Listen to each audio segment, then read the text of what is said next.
dit, et si je jouais un petit morceau du malade imaginaire, ce serait un beau tombé de rideau. Je ne crois pas que ça soit une bonne idée. Il faut savoir tourner la page de ce Poquelin. Laissez-moi jouer un petit morceau. Un petit morceau seulement. Je veux jouer la balade. Je veux jouer la balade.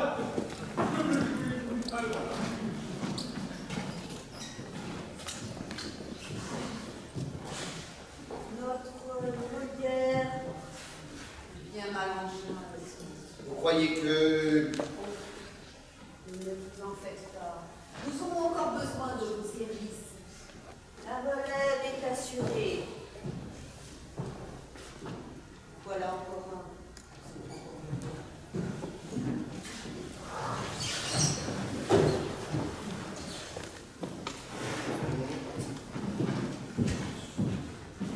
Toilette. Toilette.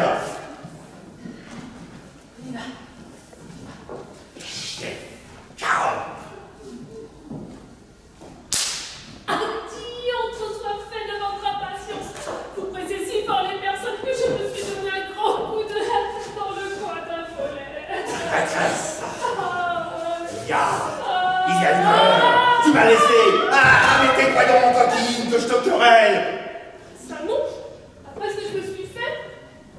Tu m'as fait égosiller, carogne. Vous m'avez fait, vous, me cogner la tête. Quoi, coquine? Si vous querellez, je pleurerai. Quoi? Il faudra encore que j'ai pas le plaisir de la quereller? Oh, mais querellez tout votre instant. Je veux bien.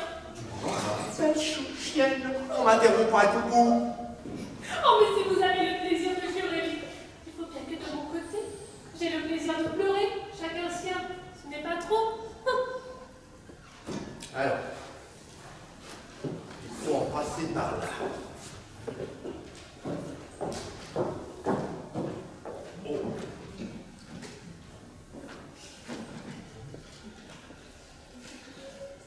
Ôte-moi ceci, coquine.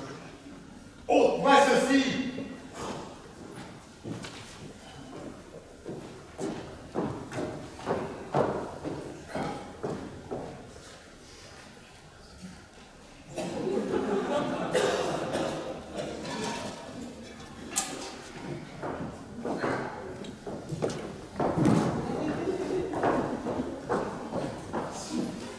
Bon, là, du compte, aujourd'hui, a-t-il bien opéré? Votre l'amant. Oui, ai-je bien fait de la bile? Enfin, je ne me mêle point de ces affaires-là. Le docteur Florent a y mettre le nez, puisqu'il en a le profit. Qu'on ait soin de me tenir un bouillon près pour l'autre, que je dois tantôt prendre. Ce docteur Florent-là et cet autre monsieur Burgon s'égaillent bien sur votre corps. Ils ont en vous une bonne vache à lait, et je voudrais bien leur demander quel mal vous avez pour vous faire tant de remèdes. Taisez-vous, ignorant, ce n'est pas à vous à contrôler les ordonnances de la médecine. On me fasse venir ma fille Angélique, je vais à lui dire quelque chose. La voici qui vient d'elle-même. Elle a deviné votre pensée.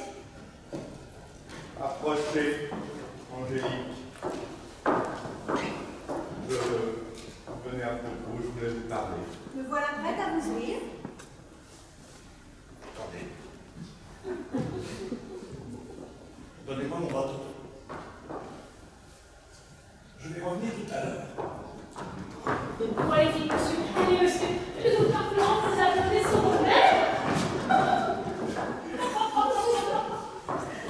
Fredette, toi, regarde-moi un peu. Bien, je vous regarde.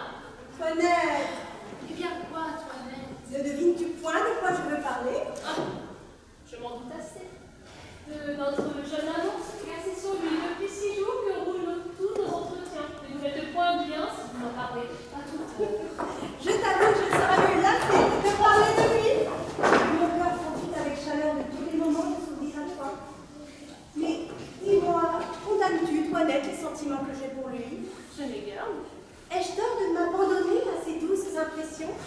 ne dis pas cela. Et voudrais-tu que je fusse insensible aux tendres protestations de cette passion ardente qui témoigne pour moi? À Dieu ne plaise. Dis, ne trouves-tu pas, comme moi, quelque chose du destin, quelque effet du ciel dans l'aventure inopinée de notre connaissance? Oui. Ne trouves-tu pas que cette action d'embrasser ma défense sans me connaître est tout à fait celle d'un honnête homme, et que ses discours, comme ses actions, quelque chose de noble? Cela est sûr. Qu'on ne peut rien entendre de plus passionné que tout ce qu'il me dit. Il est vrai. Mais, dis-moi, ma pauvre Toinette, crois-tu qu'il m'aime autant qu'il me le dit? Ces choses-là, parfois, sont un peu sujets à la caution. L'écrivain d'amour ressemble fort à la vérité. Et j'ai vu de grands comédiens là-dessus. Ah, que dis-tu là, Toinette? Hélas, de la façon qu'il parle, serait-il bien possible qu'il ne me dit pas vrai? Bien, vous en serez bientôt éclaircis. Et la résolution que vous écrivez hier, il était de vous faire demander en mariage, et tu ne comptes pas à vous faire connaître si vous dites un mot. Ça sera là la bonne preuve. Toinette, si celui-là me trompe, je ne croirai de ma vie aucun homme. Voilà votre père qui revient.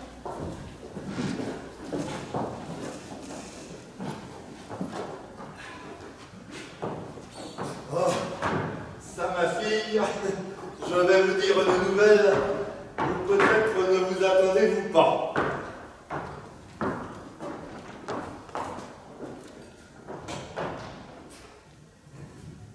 On vous demande en mariage. C'est cela. Vous riez? Eh, ça est plaisant, ce mot de mariage. Il n'y a rien de plus drôle pour les jeunes filles. Oh, nature. Ah, ce que je puis voir, ma fille, je n'ai que faire de vous demander si vous voulez bien vous marier. Je dois faire, mon père, tout ce qu'il vous plaira de m'ordonner. Oh, je suis bien aise d'avoir une fille si obéissante. La chance est donc conclue, et je vous ai promis. C'est à moi, mon père, de suivre aveuglément toutes vos volontés. Ma femme, votre belle-mère a envie que je vous fisse religieuse. La bonne bête a ses raisons. Ne vous voulez pas consentir à ce mariage. Mais je l'ai emporté. Et ma parole est donnée. Ah, comme je vous suis obligée, mon père, de toute vos bontés. Je n'ai point encore vu la personne, mais on m'a dit que j'en serais content. Et toi aussi. Assurément, mon père.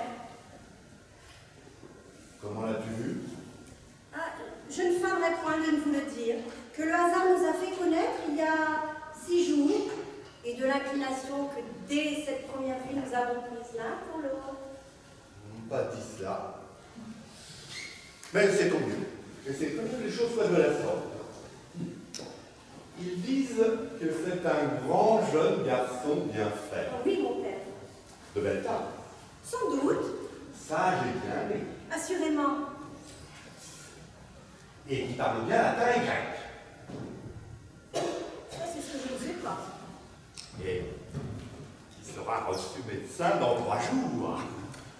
Lui, mon père? Oui, s'il ne te l'a pas dit. Non, vraiment. Mais qui vous l'a dit à vous? Monsieur Purgon. Est-ce que Monsieur Purgon le connaît? Absolument. Il faut bien qu'il le connaisse, puisque c'est son neveu. Cléante, neveu de Monsieur Purgon? Quel Clément? Nous parlons de celui pour qui on t'a demandé en mariage. Oui. Eh bien, c'est le neveu de Monsieur Purgon. Hein? Mon médecin. C'est le fils de son beau-frère, lui aussi médecin, Monsieur Diapharius. Et ce fils s'appelle Thomas Diapharius et non pas Cléante. Et nous avons conclu ce mariage-là ce matin. Monsieur Purgon, Monsieur Florent et moi. Et demain, ce gendre prétendu doit être amené par sa mère. Qu'est-ce que C'est mon père que je connais. Vous avez parlé d'une personne et que j'ai entendu une autre. Oh quoi, monsieur, vous auriez fait ce dessin burlesque, et avec tout le bien que vous avez, vous voudriez marier votre fille avec un médecin? Oui. Ah, Thomas impudent que tu es. Mon Dieu doudou, monsieur. Quelle est votre raison, s'il vous plaît, pour un tel mariage? Raison, moi, que me voyant infirme et malade comme je suis, je veux me faire un genre et des alliés médecins, afin de m'appuyer de bons secours contre ma maladie, d'avoir dans ma famille les sources et les remèdes qui me sont nécessaires, et d'être à l'aide des consultations et des ordonnances. Bien, voilà une bonne raison. Vous voyez, monsieur, il y a plaisir à se répondre doucement les uns aux autres. Oui, monsieur. Mettez la main à la conscience. Est-ce que vous êtes malade? Comment, coquine? Si je suis malade, hein? Oui, messieurs, n'ayons pas de querelle là-dessus. Vous êtes malade, j'en demeure d'accord, et plus malade que vous le pensez. Voilà qui est fait.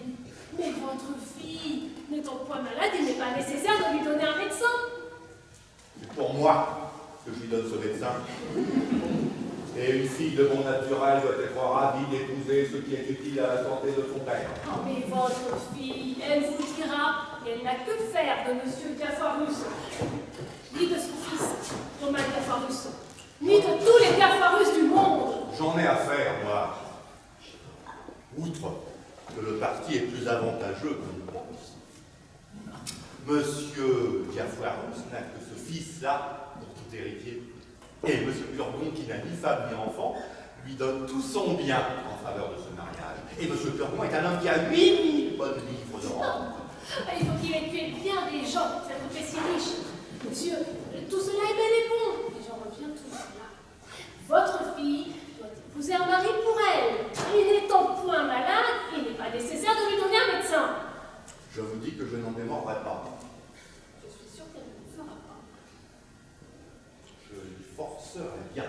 Elle ne le fera pas. Elle le dis-je. fera ou je la mettrai dans un couvent. Vous la mettrez point dans un couvent. Je ne la mettrai pas dans un couvent. Non. Voilà qui est plaisant. Je ne mettrai pas ma fille dans un couvent si je veux. Et qui m'en empêchera? Mais vous-même, oui, vous n'aurez pas ce cœur-là. Je l'aurai. Vous vous moquez. Ne me moque point. Oh, mais la tendresse paternelle vous prendra. Elle ne me prendra pas. Oh, petite larme de petit papa mignon, vous prononcez tendrement sera assez pour vous toucher. Je vous dis que je n'en démordrai pas. Oh, monsieur, je vous connais. Vous êtes bon naturellement. Je suis moins bon. Je suis méchant. Dieu tout doux, monsieur. Je crois que vous êtes malade. Je lui commande absolument de se préparer à prendre le mari que je dis. Je lui défends absolument de faire rien. Est-ce donc que nous sommes? Quelle audace est cela, à une coquine de servante, de parler ainsi devant son maître? Quand un maître ne songe pas à ce qu'il fait, une servante bien sensée est en droit de le redresser. Insolente! Il faut que je m'assomme! Il est de mon devoir de m'opposer aux choses qui vous peuvent déshonorer. Viens, que je t'apprenne la parole! Moi, je ne consentirai jamais à ce mariage. On a! Regardez-vous votre domaine Diafoirus. Caronne! Et on ira plutôt qu'à vous. Angélique, tu ne peux point m'arrêter, cette coquine-là. Et mon père, vous faites quoi, malade? Ah, je n'en puis plus. Pour me faire nourrir.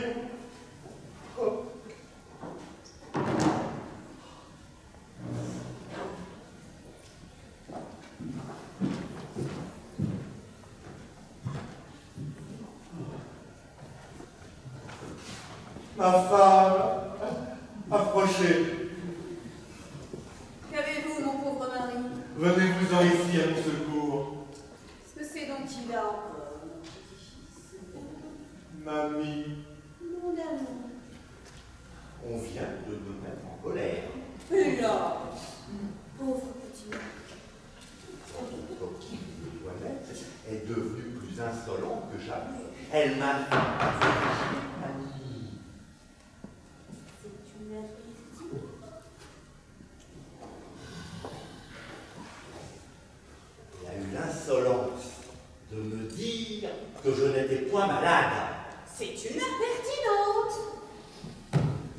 Mamour, cette coquille-là me fera mourir.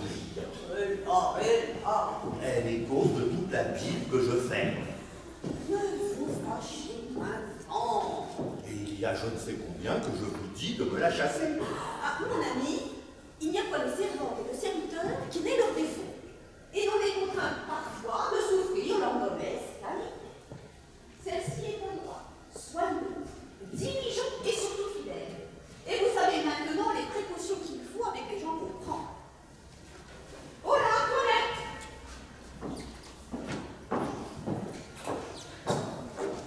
Madame, Pourquoi est-ce que vous mettez mon mari en colère? moi, madame, je ne sais ce que vous me voulez dire. Je ne songe qu'à complaire à monsieur en toutes choses. Autre crèche. Il nous a dit qu'il voulait donner sa fille en mariage au fils de monsieur Diafoirus. Je lui ai dit que je trouvais le parti avantageux pour elle, et que je pensais qu'il ferait mieux de la mettre dans un couvent. Eh bien, n'est pas pour elle, ça. Oh, Je trouve qu'elle a raison. oh, Mamour, vous la voyez? C'est une scélérate. Elle m'a dit sans insolence. Eh bien, mon ami, calmez-vous, là, je vous crois. Toilette, si vous fâchez jamais mon mari, vous mettrez dehors. Apportez-moi des oreillers que je l'arrange dans sa chaise. Et voilà, je ne sais comment. C'est bien votre bonnet sur vos oreilles. Il n'y a rien qui ennuie tant que de prendre l'air par des oreilles. Oh, mamie, que je vous suis obligé de tous les soins que vous prenez de moi. Un pauvre petit-fils. Là, levez-vous, que je mette ceci sous vous.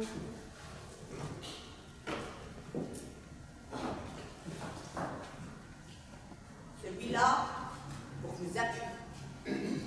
Cet autre-là, de l'autre côté.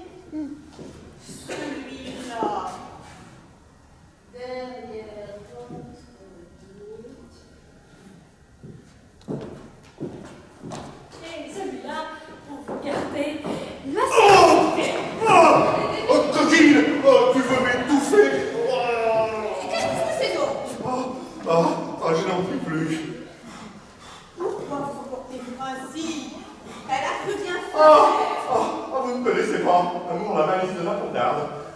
Elle m'a mis tout en devoir. Et il me faudra plus de 8 messines et de 12 lavements afin de réparer tout ceci. Bien, mon ami, apaisez-vous un peu. Oh, mamie, vous êtes toute ma consolation.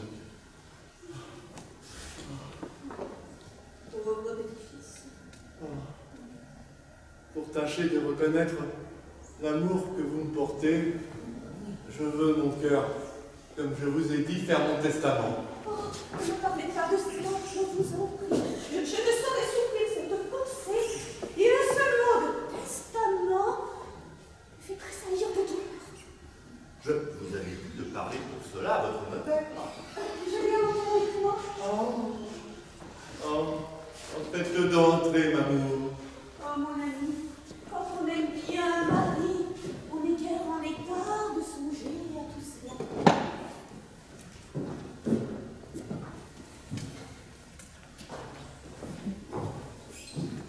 Approchez, monsieur, approchez. Prenez l'assiette, s'il vous plaît.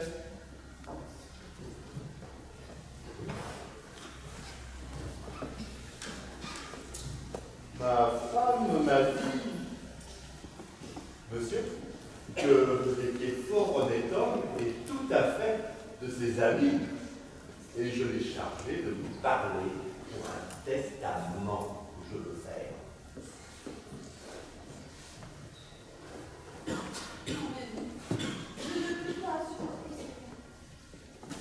Elle m'a, monsieur, expliqué vos intentions et le dessein que vous faisiez pour elle.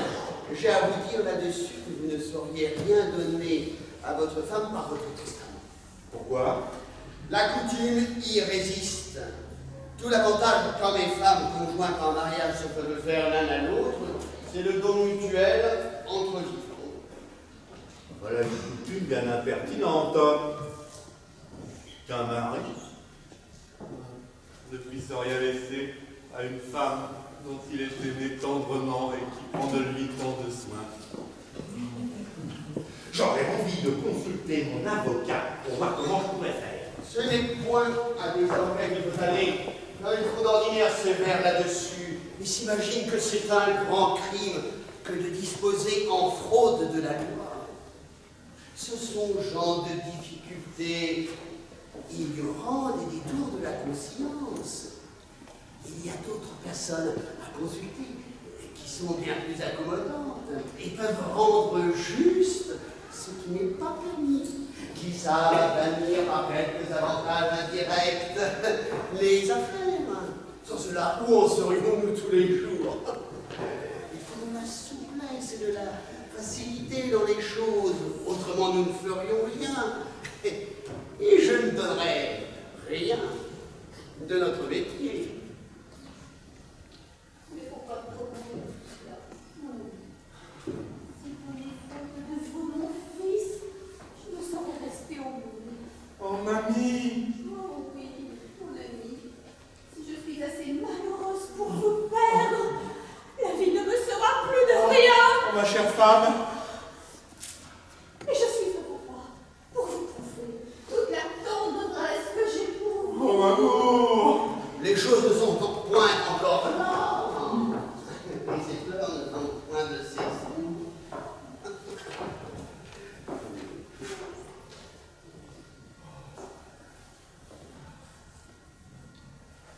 Monsieur, vous ne savez pas ce que c'est. Marie, connaît tout mon nom. Oh, tout le regret que j'aurais, si je meurs, mamie, c'est de ne point avoir un enfant de vous. Monsieur Purgon m'avait dit qu'il m'en ferait faire un. Cela pourrait venir encore. Il faut faire mon testament, m'amour, de la façon dont monsieur dit. Mais, par précaution, je veux vous mettre entre les mains 20 000 francs en or que j'ai dans les lambris de mon alcôve et 2 billets payables au porte. Je ne veux point entendre parler de Dieu. Combien dites-vous qu'il y a dans votre alcôve? 20 000 francs, m'amour. Ne me parlez point de tout cela. Et de combien sont les 2 billets? Ils sont, mamie, l'un de 4 000 francs, l'autre de 6. Les biens du monde ne me sont rien au prix de vous. Voulez-vous que nous procédions à votre testament? Oui, monsieur, mais nous serons mieux dans mon petit cabinet. Conduisez-moi, l'amour.